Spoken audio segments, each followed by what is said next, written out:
কোনো স্ত্রীর গর্ভে যদি সন্তান থাকে, মনে রাখবেন, কোনো স্ত্রীর গর্ভে যদি সন্তান থাকে সে সূরা ইব্রাহিম বেশি বেশি করে পাঠ করবে এবং সূরা রহমান বেশি বেশি করে পাঠ করবে। এটা গর্ভবতী নারীর খুব গুরুত্বপূর্ণ আমল।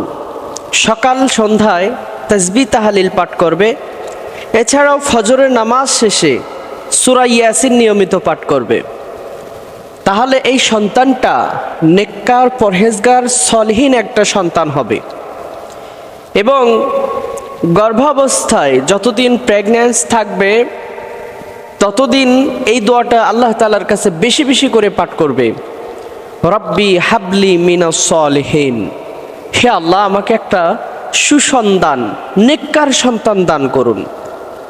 এই জন্য যে সমস্ত নারী, যে সমস্ত মেয়েরা গর্ভাবস্থায় থাকবে অথবা তাদের পেটে সন্তান থাকবে, সেটা শুরু থেকে 10 মাস 10 দিন পর্যন্ত এই সময়টা সব সময় তাসবিহ তাহলিল, কোরআন তেলাওয়াত এবং জিকিরের মাধ্যমে নিজেকে নিয়োজিত রাখতে হবে।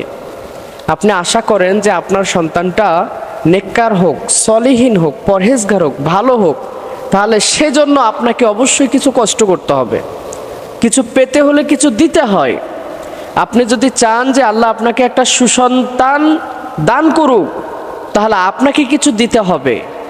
তা হচ্ছে কিছু সৎ আমল, নেক আমল। এই কথাটা সবসময় মাথায় রাখবেন। কিন্তু এখনকার মা বোনেরা কি করেন? এমন রেস্টে যান, যখন প্রেগন্যান্ট হয়, যখন গর্ভে সন্তান চলে আসে, তখন মা বোনেরা এমন রেস্টে যান, রেস্টে থাকে শুধুমাত্র সিরিয়াল দেখে। শুধু কি দেখে? সিরিয়াল দেখে। ডাক্তার বলেছে রেস্টে থাকতে হবে। রেস্টে থাকতে যে মোবাইলে 24 ঘন্টার সময় অতিবাহিত করে।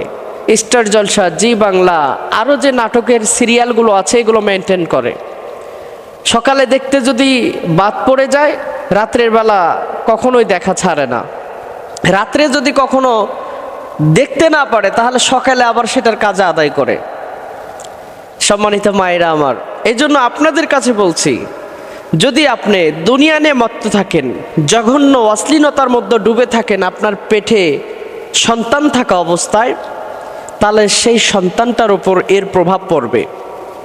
আর আপনি যদি চান না আমার সন্তানটা নেককার হোক, আমার সন্তান পরহেজগার হবে, আমার সন্তান ভদ্র হবে, শান্ত শিষ্ট কমলীয় স্বভাবের হবে, তাহলে আপনার উচিত ইসলামিক নিয়ম মেনে এই সময়টুকু অতিবাহিত করা, যে সময়টুকু আপনি প্রেগনেন্ট অবস্থায় থাকেন। প্রিয় মায়েরা আমার, এই জন্য অবশ্যই আপনাকে এই আমলগুলো করতে হবে। সূরা ইয়াসিন পড়বেন, সূরা রহমান পড়বেন, সূরা ইব্রাহিম পড়বেন এবং রব্বি হাবলি মিনাস সলিহিন এই দোয়াটা সবচাইতে বেশি বেশি করে আল্লাহ তাআলার কাছে করবেন। আল্লাহ তাআলা আপনাদের সবার মনের নেক আশাগুলো পূর্ণ করে দেন। আমিন।